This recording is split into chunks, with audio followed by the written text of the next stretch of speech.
एक समय में भारत कई से बार सुनने में लगता है कि ये अर्थव्यवस्था से जुड़ी बात है, लेकिन ये अर्थव्यवस्था से भी ज्यादा भारत के सामर्थ्य, भारत के पोटेंशियल से जुड़ी बात है। एक समय में भारत से एक्सपोर्ट का आंकड़ा कभी 100 बिलियन, कभी 150 बिलियन, कभी 200 बिलियन तक हुआ करता था। अब आज भारत 400 बिलियन डॉलर पर पहुंच गया है। इसका एक मतलब ये कि दुनिया भर में भारत में बनी चीजों की डिमांड बढ़ रही है। दूसरा मतलब ये कि भारत की सप्लाई चेन दिनों दिन और मजबूत हो रही है। और इसका एक बहुत बड़ा संदेश भी है।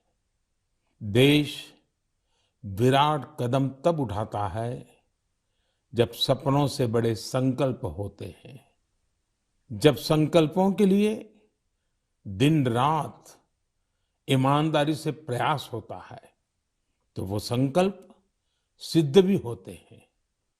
और आप देखिए, किसी व्यक्ति के जीवन में भी तो ऐसा ही होता है।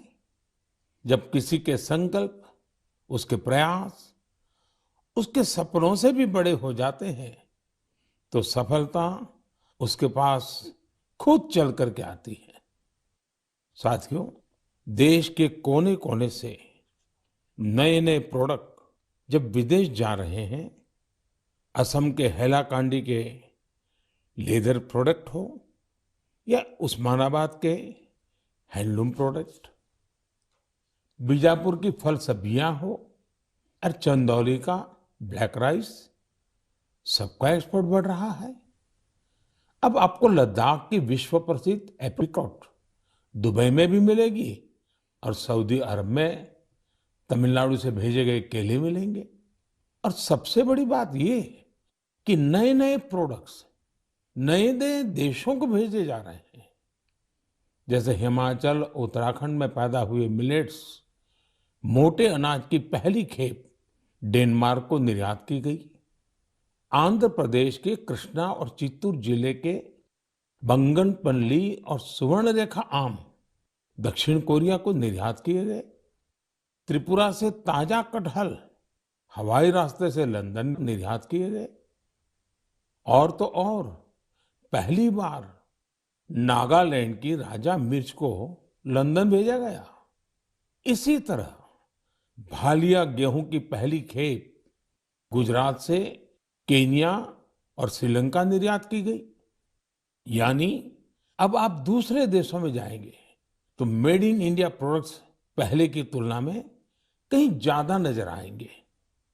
साथियों, यह लिस्ट बहुत लंबी है और जितनी लंबी ये लिस्ट है, उतनी ही बड़ी मेक इन इंडिया की ताकत है, उतना ही विराट भारत का सामर्थ्य है।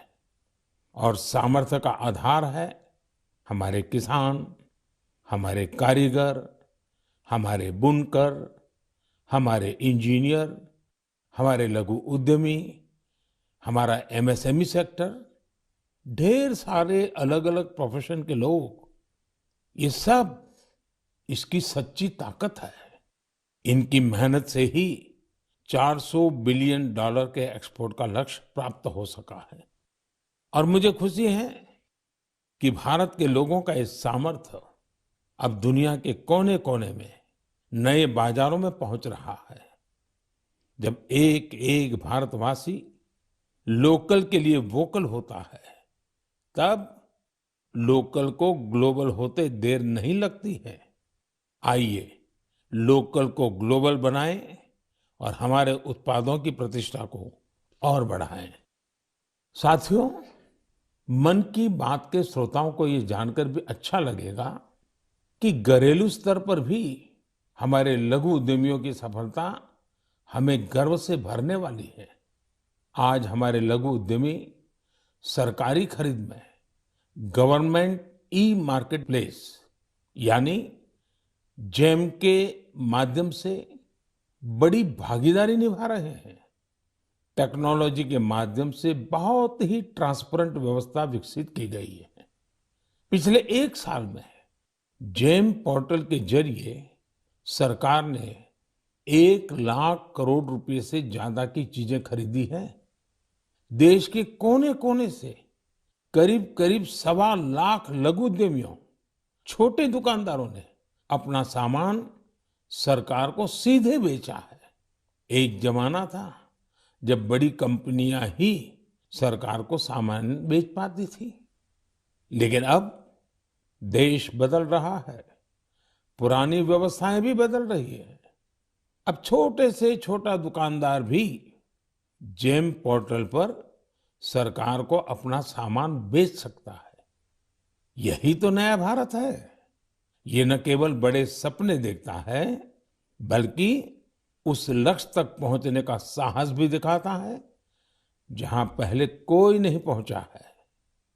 इसी साहस के दम पर हम सभी भारतीय मिलकर आत्मनिर्भर भारत का सपना भी जरूर पूरा करेंगे।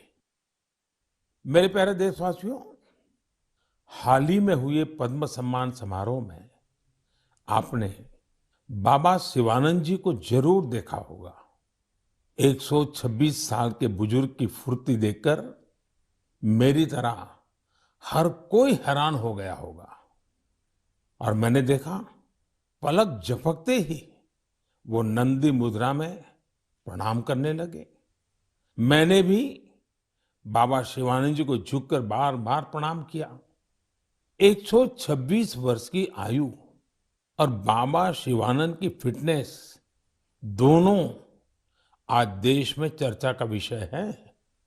मैंने सोशल मीडिया पर कई लोगों का कमेंट देखा कि बाबा शिवानंद अपनी उम्र से 4 गुना कम आयु से भी ज्यादा फिट है। वाकई बाबा शिवानंद का जीवन हम सभी को प्रेरित करने वाला है। मैं उनकी दीर्घ आयु की कामना करता हूं। उनमें योग के प्रति एक पैशन है और वे बहुत हेल्दी लाइफस्टाइल जीते हैं। जीवेम शरदः शतम। हमारी संस्कृति में सबको 100 वर्ष के स्वस्थ जीवन की शुभकामनाएं दी जाती हैं। हम 7 अप्रैल को विश्व स्वास्थ्य दिवस मनाएंगे। आज पूरे विश्व में हेल्थ को लेकर भारतीय चिंतन, चाहे वो योग हो या आयुर्वेद, इसके प्रति रुझान बढ़ता जा रहा है। अभी आपने देखा होगा कि पिछले ही सप्ताह कतर में एक योग कार्यक्रम का आयोजन किया गया। इसमें 114 देशों के नागरिकों ने हिस्सा लेकर एक नया वर्ल्ड रिकॉर्ड बना दिया।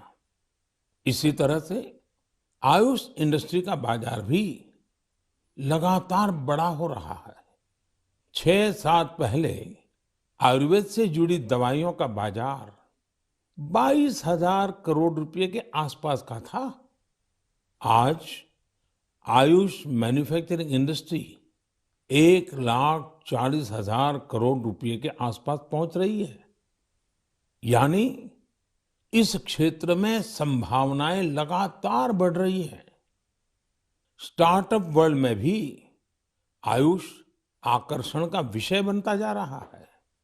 साथियों, हेल्थ सेक्टर के दूसरे स्टार्टअप्स पर तो मैं पहले भी कई बार बात कर चुका हूं, लेकिन इस बार आयुष स्टार्टअप्स पर आपसे विशेष तौर पर बात करूंगा। एक स्टार्टअप है कपिवा। इसके नाम में ही इसका मतलब छिपा है। इसमें क का मतलब है कफ, पी का मतलब है पित्त और वा का मतलब है वात। यह स्टार्टअप हमारी परंपराओं के मुताबिक हेल्दी ईटिंग हैबिट्स पर आधारित है। एक और स्टार्टअप निरोग स्ट्रीट भी है। आयुर्वेद हेल्थ केयर इकोसिस्टम में एक अनूठा कंसेप्ट है। इसका टेक्नोलॉजी ड्रिवन प्लेटफॉर्म दुनिया भर के आयुर्वेदा डॉक्टर्स को सीधे लोगों से जोड़ता है। 50,000 से अधिक प्रैक्टिशनर्स इससे जुड़े हुए हैं।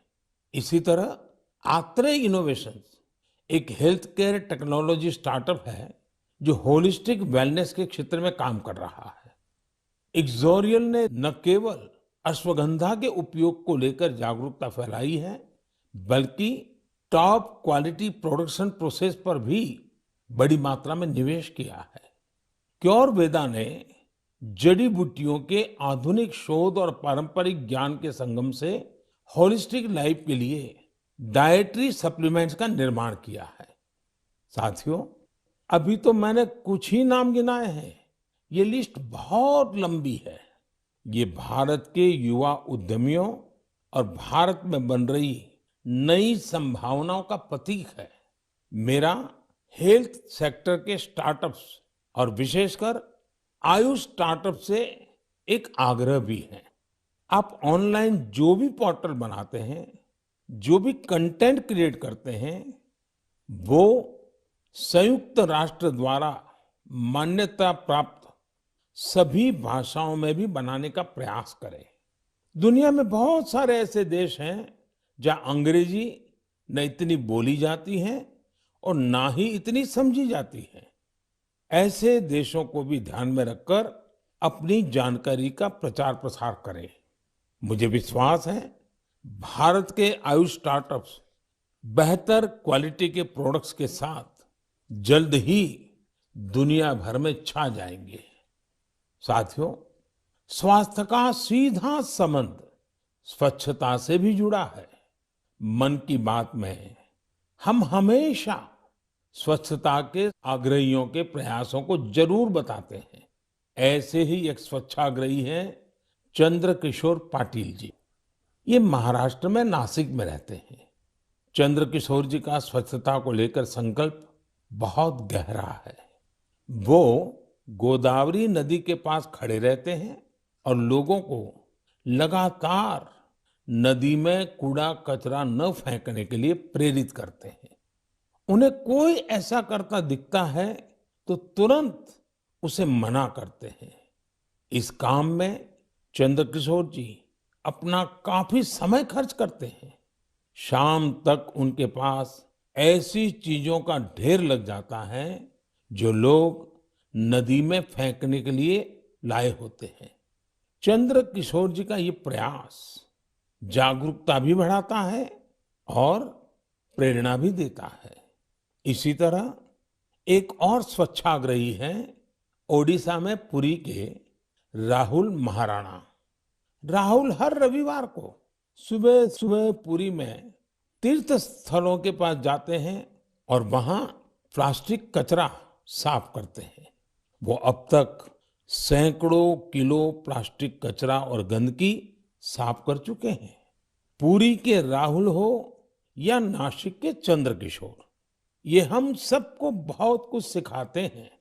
नागरिक के तौर पर हम अपने कर्तव्यों को निभाएं, चाहे स्वच्छता हो, पोषण हो या फिर टीकाकरण। इन सारे प्रयासों से भी स्वस्थ रहने में मदद मिलती है। मेरे प्यारे देशवासियों, आइए बात करते हैं केरला के मुपट्टम श्री नारायणन जी की। उन्होंने एक प्रोजेक्ट की शुरुआत की है जिसका नाम है pots for water of life. आप जब इस प्रोजेक्ट के बारे में जानोगे तो सोचेंगे कि क्या कमाल का काम है। साथियों, मुपट्टम श्रीनारायण जी गर्मी के दौरान पशु पक्षियों को पानी की दिक्कत ना हो, इसके लिए मिट्टी के बर्तन बांटने का अभियान चला रहे हैं। गर्मियों में वो पशु पक्षियों की इस परेशानी को देखकर खुद भी परेशान हो उठते थे। फिर उन्होंने सोचा कि क्यों न वह खुद ही मिट्टी के बर्तन बांटने शुरू कर दें, ताकि दूसरों के पास उन बर्तनों में सिर्फ पानी भरने का ही काम रहे। आप हैरान रह जाएंगे कि नारायण जी द्वारा बांटे गए बर्तनों का आंकड़ा 1 लाख को पार करने जा रहा है। अपने अभियान में 1 लाखवां बर्तन वो गांधी जी द्वारा स्थापित साबरमती आश्रम में दान करेंगे। आज जब गर्मी के मौसम ने दस्तक दे दी है तो नारायण जी का यह काम हम सबको जरूर प्रेरित करेगा और हम भी इस गर्मी में हमारे पशु पक्षी मित्रों के लिए पानी की व्यवस्था करेंगे।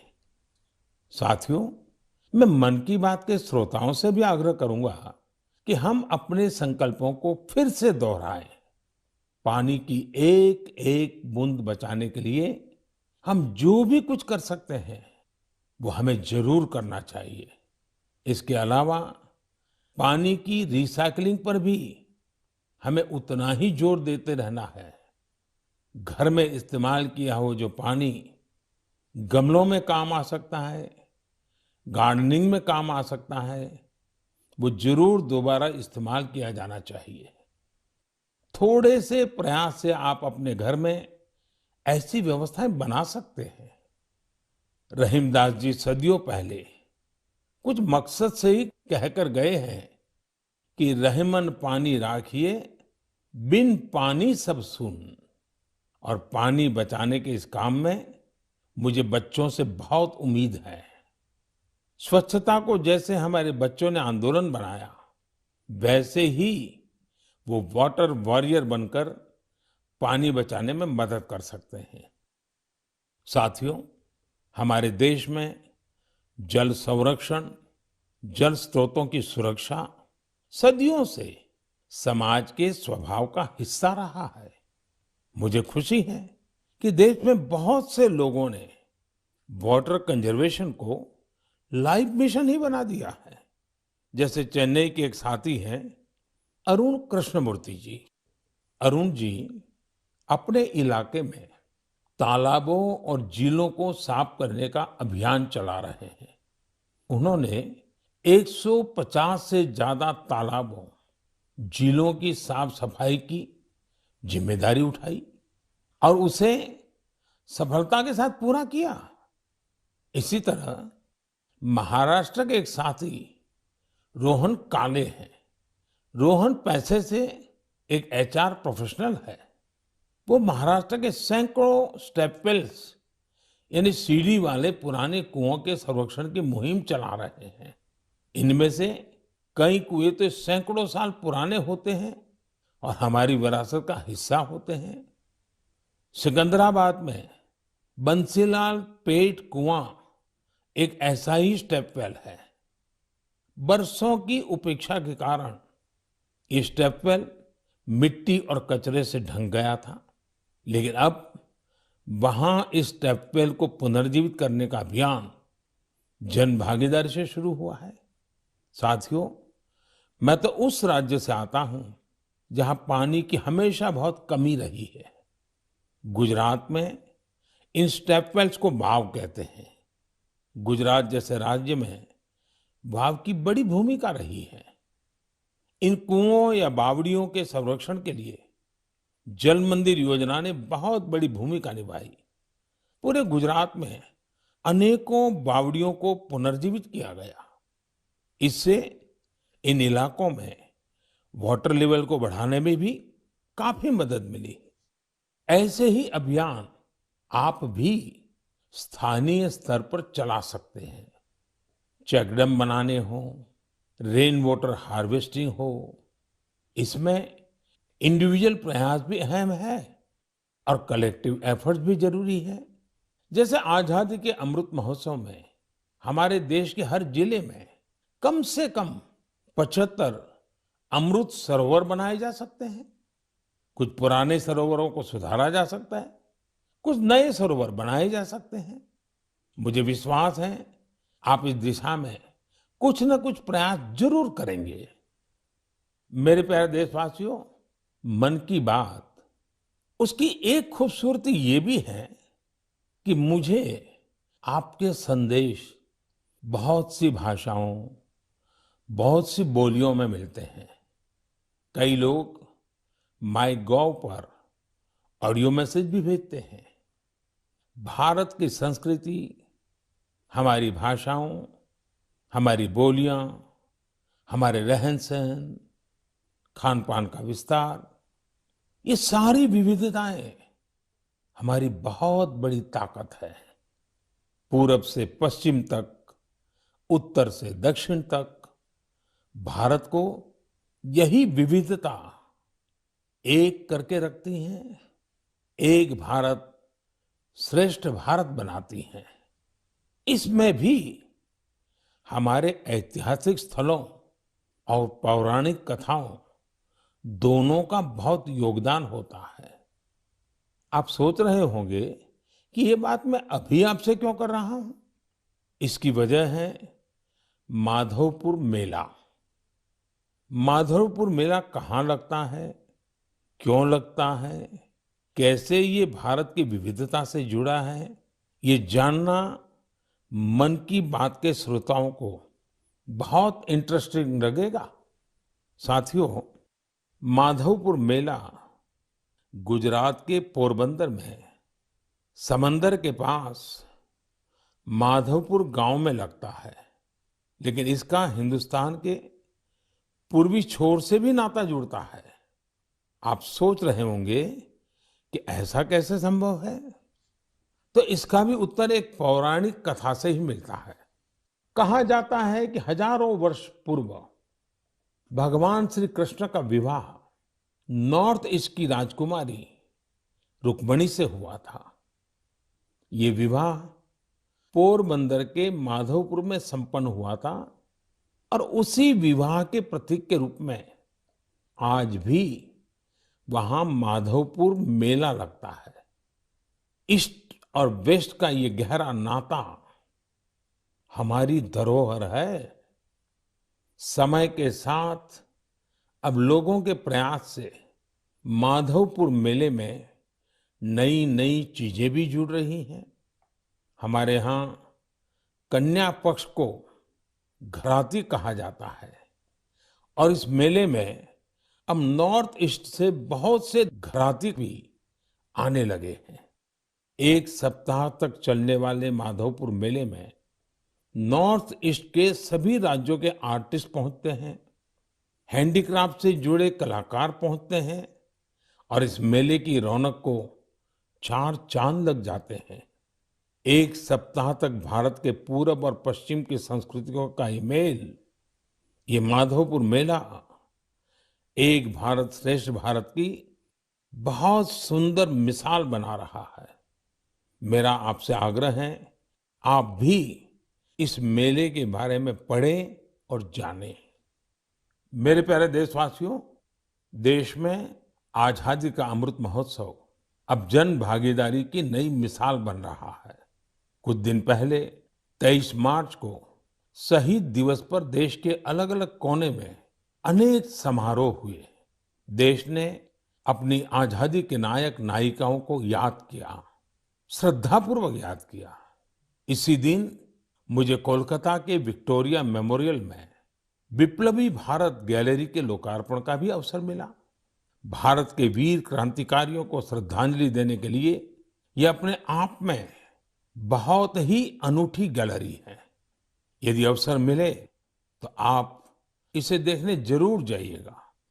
साथियों, अप्रैल के महीने में हम दो महान विभूतियों की जयंती भी मनाएंगे। इन दोनों ने ही भारतीय समाज पर अपना गहरा प्रभाव छोड़ा है। ये महान विभूतियां हैं महात्मा फुले और बाबा साहब आम्बेडकर। महात्मा फुले की जयंती 11 अप्रैल को है और बाबा साहब की जयंती हम 14 अप्रैल को मनाएंगे। इन दोनों ही महापुरुषों ने भेदभाव और असमानता के खिलाफ बड़ी लड़ाई लड़ी। महात्मा फुले ने उस दौर में बेटियों के लिए स्कूल खोले, कन्या शिशु हत्या के खिलाफ आवाज उठाई। उन्होंने जल संकट से मुक्ति दिलाने के लिए भी बड़े अभियान चलाए। साथियों, महात्मा फुले की इस चर्चा में सावित्रीबाई फुले जी का भी उल्लेख उतना ही जरूरी है। सावित्रीबाई फुले ने कई सामाजिक संस्थाओं के निर्माण में बड़ी भूमिका निभाई। एक शिक्षिका और एक समाज सुधारक के रूप में उन्होंने समाज को जागरूक भी किया और उसका हौसला भी बढ़ाया। दोनों ने साथ मिलकर सत्य शोधक समाज की स्थापना की, जन जन के सशक्तिकरण के प्रयास किए। हमें बाबा साहब आम्बेडकर के कार्यों में भी महात्मा फूले के प्रभाव साफ दिखाई देते हैं। वो कहते भी थे कि किसी भी समाज के विकास का आकलन उस समाज में महिलाओं की स्थिति को देखकर किया जा सकता है। महात्मा फूले, सावित्रीबाई फूले, बाबा साहब आम्बेडकर के जीवन से प्रेरणा लेते हुए मैं सभी माता, पिता और अभिभावकों से अनुरोध करता हूं कि वे बेटियों को जरूर पढ़ाएं। बेटियों का स्कूल में दाखिला बढ़ाने के लिए कुछ दिन पहले ही कन्या शिक्षा प्रवेश उत्सव भी शुरू किया गया है। जिन बेटियों की पढ़ाई किसी वजह से छूट गई है, उन्हें दोबारा स्कूल लाने पर फोकस किया जा रहा है। साथियों, ये हम सभी के लिए सौभाग्य की बात है कि हमें बाबा साहब से जुड़े पंच तीर्थ के लिए कार्य करने का भी अवसर मिला है। उनका जन्मस्थान महू हो, मुंबई में चैत्य भूमि हो, लंदन का उनका घर हो, नागपुर की दीक्षा भूमि हो या दिल्ली में बाबा साहब का महापरिनिर्वाण स्थल, मुझे सभी जगहों पर, सभी तीर्थों पर जाने का सौभाग्य मिला है। मैं मन की बात के श्रोताओं से आग्रह करूंगा कि वे महात्मा फूले, सावित्रीबाई फूले और बाबा साहब आम्बेडकर से जुड़ी जगहों के दर्शन करने जरूर जाएं। आपको वहां बहुत कुछ सीखने को मिलेगा। मेरे प्यारे देशवासियों, मन की बात में इस बार भी हमने अनेक विषयों पर बात की। अगले महीने बहुत से पर्व त्योहार आ रहे हैं। कुछ ही दिन बाद ही नवरात्र है। नवरात्र में हम व्रत, उपवास, शक्ति की साधना करते हैं, शक्ति की पूजा करते हैं। यानी हमारी परंपराएं हमें उल्लास भी सिखाती हैं और संयम भी। संयम और तप भी हमारे लिए पर्व ही है। इसलिए नवरात्र हमेशा से हम सभी के लिए बहुत विशेष रही है। नवरात्र के पहले ही दिन गुड़ी पड़वा का पर्व भी है। अप्रैल में ही ईस्टर भी आता है और रमजान के पवित्र दिन भी शुरू हो रहे हैं। हम सबको साथ लेकर अपने पर्व मनाएं, भारत की विविधता को सशक्त करें, सबकी यही कामना है। इस बार मन की बात में इतना ही। अगले महीने आपसे नए विषयों के साथ फिर मुलाकात होगी। बहुत बहुत धन्यवाद।